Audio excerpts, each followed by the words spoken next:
Well, hey now. Welcome to Singles Going Steady, episode number 7.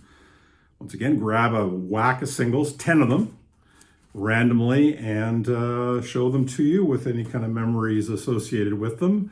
Let's start, shall we? By the way, I think you may know from my last video, I fired my camera guy, my grip, my gaffer, my best boy. Everybody's gone from my film crew, the incredible group that has helped support this channel for so long.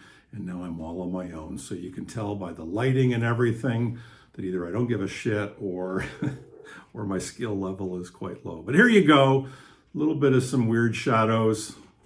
An Elvis Presley reference back there. And I vow to bring you to different places in my house. Once I reach the bathroom, you know I've exhausted all rooms. I don't know, is it the bathroom or the bedroom that gets the second to last and the last location shot for my videos?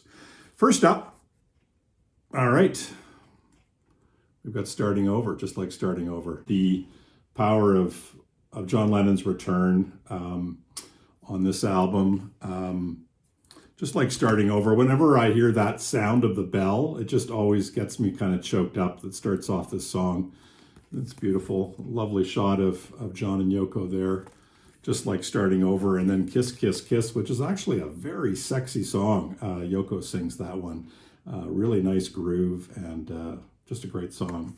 So just like Starting Over, when they got back together again, produced by Jack Douglas and John Lennon and Yoko Ono. But it was, after years of not being on the scene, this single appeared, and it's a great single.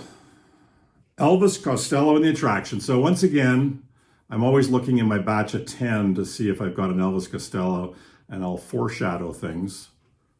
Note the shadow reference, that there's quite a bit of Elvis in this one. The last one was the first time I had a group of 10 random singles that didn't have Elvis Costello. This is actually a New Music Express single. Came with the purchase of one of the issues of the New Music Express. 33 1/3, and it's got Elvis Costello's Uncomplicated, which I believe is off of Blood and Chocolate. Produced by Nick Lowe, and Billy Bragg on the A side. And the B side, Mantronix and Miles Davis. To be honest, I'm not even sure I played the B side, but that's the B side. So an EP for sure, 4 tracks from NME. The 7-inch third choice, Bananarama.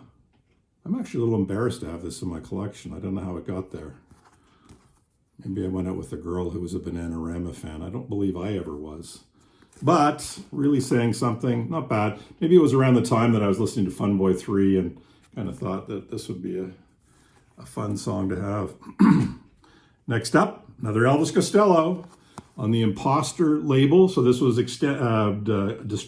distributed by Demon Records, which was, I believe, Jake Rivera's follow-up to Radar Records, I think, which was the follow-up to Stiff Records that he had helped start. But anyways, Pills and Soap.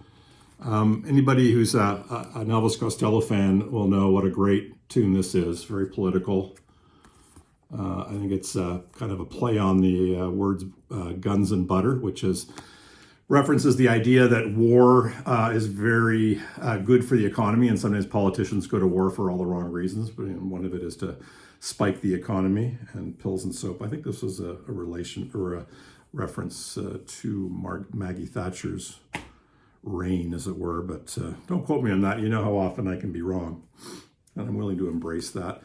Another Ready Records release. I had, I think, 1 or 2 Ready Records in my last episode of Singles Going Steady. This one is Blue Peter.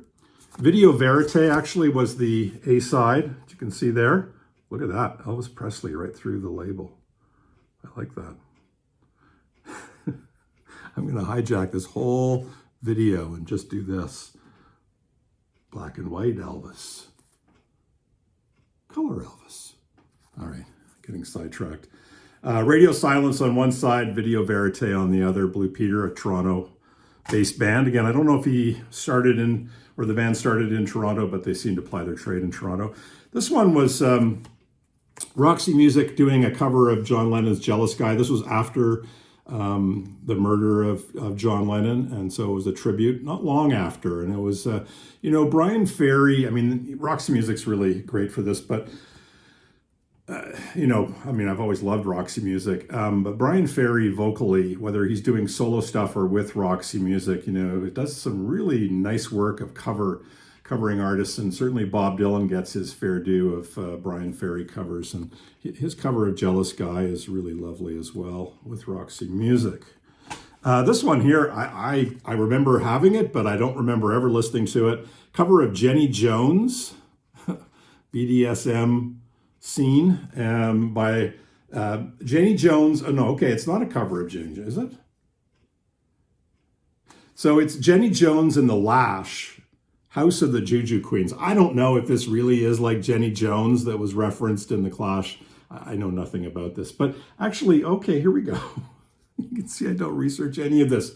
On this are Strummer, Jones, Simonon, Mickey Gallagher from the Blockheads, Charlie Charles, Mel Collins, not sure who they are, saxophone and drums, maybe they were Blockheads, produced by Joe Strummer.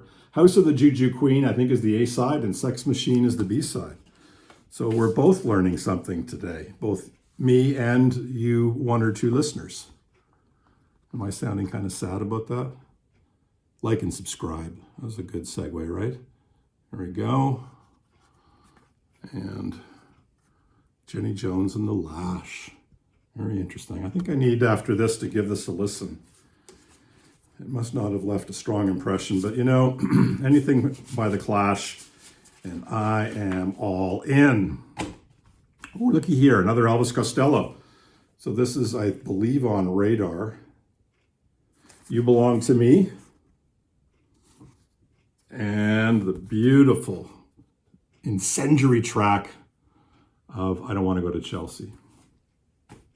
Yet another Elvis Costello, Veronica, the one that he co-wrote, was the single off of, was it Flowers in the Dirt? No, I'm not sure which album it appeared on his album, but anyways, Veronica, nice track. You're No Good. Don't remember that one so well, but it gives me a chance to put Elvis Presley in there again. And finally, number 10, U2. Nice gatefold. Larry Mullen on there on the drums, the band in there.